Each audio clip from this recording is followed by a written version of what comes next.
terhormat Ibu Menteri, Bapak Wamen, dan seluruh jajaran.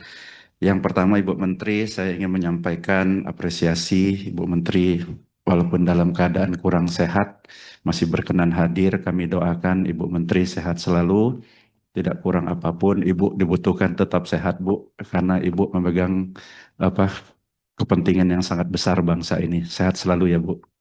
Yang kedua, sama kayak Bu Andina, mengapresiasi Kementerian Ibu sudah bekerja sangat hebat. Di luar tupoksinya pun Ibu kerjakan.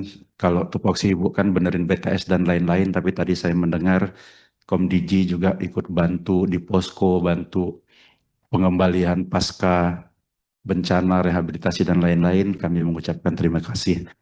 Yang berikutnya saya tidak ingin bertanya, Bu, tapi saya cuma ingin mencoba memberikan masukan kepada Komdiji dan ingin mendukung Komdiji ke depan bagaimana Komdiji ini bisa mengamplifikasi informasi-informasi strategis yang sudah dilakukan oleh pemerintah, Bu. Sebagai contoh, misalnya kami mendengar sebenarnya Kementerian Kehutanan itu sudah melakukan evaluasi dan gerakan menanam pohon secara besar-besaran. Tetapi kan itu kan tidak pernah sampai ke telinga teman-teman, sampai ke orang bawah, sehingga selalu aja Kementerian Kehutanan itu dikuliti dan di macam-macamin lah, Bu. Padahal mereka sudah melakukan banyak hal. Sebagai contohnya lagi, teman-teman polisi juga dari awal juga sudah melaksanakan tindakan-tindakan yang dibutuhkan untuk perbaikan hutan di Sumatera, tetapi tidak pernah juga terdengar secara masif.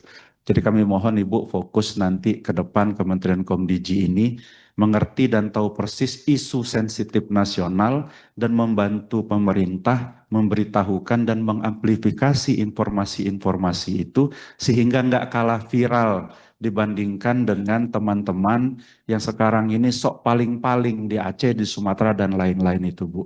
Ada orang yang cuma datang sekali seolah-olah paling bekerja di Aceh, padahal negara udah hadir dari awal.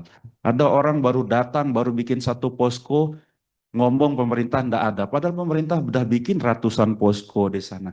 Jadi yang kira-kira yang seperti itu, Bu, mohon jadi atensi dan dikembangkan sama Komdiji untuk menjadi informasi publik yang sehingga publik itu tahu kinerja pemerintah itu sudah ada dan memang sudah hebat. Orang per orang cuma nyumbang 10 miliar, negara udah triliun-triliunan ke Aceh itu, Bu. Jadi yang kayak gitu mohon dijadikan perhatian sehingga ke depan tidak ada lagi informasi yang seolah-olah negara tidak hadir di mana-mana. Padahal negara sudah hadir sejak awal di dalam penanggulangan bencana. Kami tahu persis kok Komisi 1 mendorong Angkatan Udara hari pertama langsung ada 4 sampai 5 pesawat datang ke sana. Tapi dibilang nggak pernah hadir. Nah mungkin itu karena kita kalah dalam menginformasikan. Nah, walaupun nanti misal Pak Utut izin dibutuhkan sumber daya dalam bentuk anggaran untuk Komdiji untuk bisa mengaplikasi itu, kita izin sama-sama memperjuangkan entah gimana caranya Pak, supaya nanti Komdiji bisa dibantu dalam urusan mengembangkan informasi yang sudah dilakukan oleh pemerintah. Saya pikir itu aja Pak, nggak bertanya karena nanti saya izin jalan Bu, jadi nggak perlu dijawab, cuman masukan. Terima kasih Pak Utut atas kesempatannya. Assalamualaikum warahmatullahi wabarakatuh. Di setiap peristiwa selalu ada the one who stole the show. Nah ini yang stole the show ini, pencuri adegan, mudah-mudahan hanya di tayangan.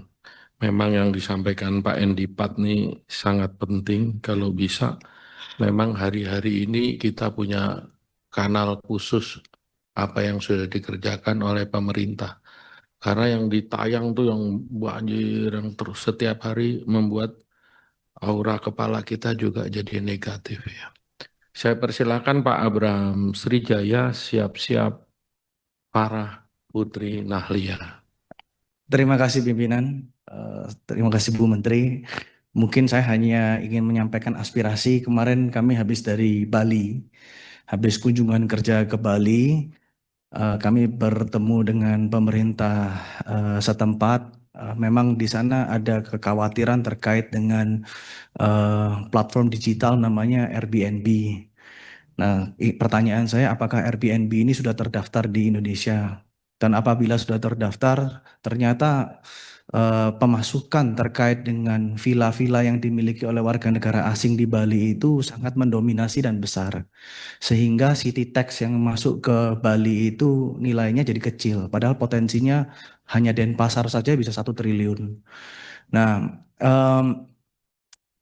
mereka berharap apabila Airbnb ini bisa dikenakan pajak untuk bukan hanya di Bali, tapi di seluruh Indonesia, Bu Menteri.